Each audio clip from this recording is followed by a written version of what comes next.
Salut, c'est Jodef de Speedycom. Bienvenue dans cette vidéo où je vais vous expliquer comment afficher des informations selon le type de contenu sur Shopify.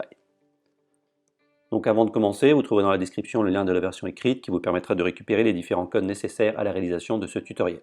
Je vous conseille avant toute intervention de faire une copie de votre thème, je vous rappelle la procédure, vous allez aller dans Action, dupliquer, comme ça en cas de souci vous pourrez revenir à une version antérieure.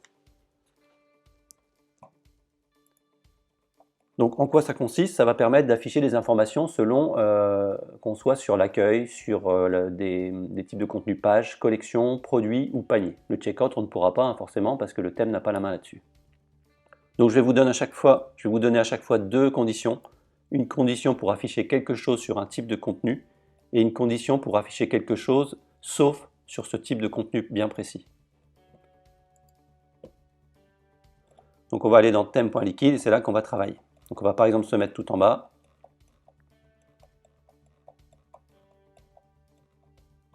Ici. Et je vais mettre ma première condition.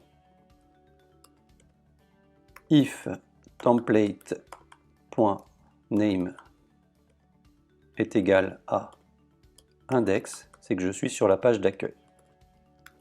Alors, on ferme la condition, hop. Je suis sur la page d'accueil. Donc là j'enregistre et j'actualise et on peut constater tout en bas que j'ai un petit texte, je suis sur la page d'accueil. Lorsque je vais sur une autre page, forcément, hop, on n'aura rien. Ce qu'on peut faire pour faire l'inverse, c'est, hop, on va mettre un petit point d'interrogation ici. Point d'interrogation égale, je ne suis pas sur la page d'accueil. Donc là, l'information va être affichée partout, sauf sur la page d'accueil.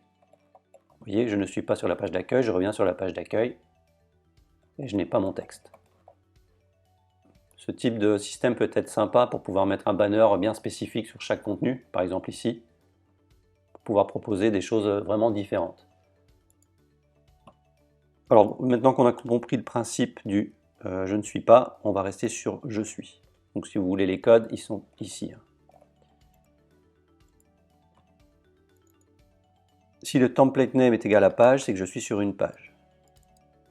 Donc là on va mettre plusieurs, je suis hop, sur la page d'accueil. Pour mettre une petite mise en forme, on va mettre un paragraphe. Hop, hop. Voilà. On va prendre ça, on va le dupliquer 4-5 fois. Là on va mettre page, je suis sur une page. Product, je suis sur une page, une fiche produit.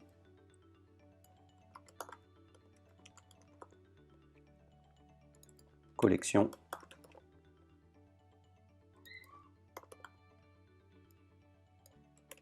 Collection. Et là, carte, je suis sur la page panier. Et maintenant, on va tester tout ça. Donc j'actualise. Je suis sur la page d'accueil. Collection. Je suis sur une page collection. Ça c'est une page. Je suis sur une page. Ah, et aussi article. Hop. Je vais le rajouter dans le tuto. Bon, ça doit être blog. Sur le blog. Il y aura certainement article aussi. Article. Je suis sur un article. Voilà. Je suis sur le blog. Je suis sur un article. Et qu'est-ce qu'on a d'autre? Produit. Hop.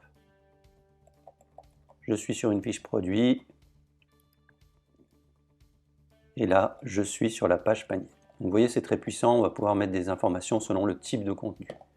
Alors, il peut y avoir une petite astuce aussi. Vous voyez qu'au niveau ici, des templates, on a différents templates. Vous voyez là, c'est une page contact. Vous voyez que si je vais sur une page contact, on est sur un type de contenu page. Mais il ne va pas différencier qu'on soit sur un template bien spécifique. Donc pour pouvoir faire ça, il y a le moyen de déterminer le suffixe. Hop, on va se mettre comme ça.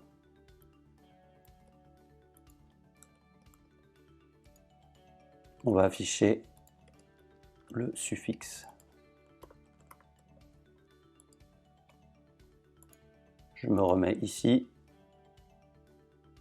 Et on voit que ici j'ai contact. On a réussi à déterminer que c'est un template de type contact. Donc là, c'est tout bête. Il suffit de faire une condition comme ça. On remplace le name par le suffixe. Si c'est égal à contact, c'est qu'on est sur une page contact. Je suis sur la page de contact.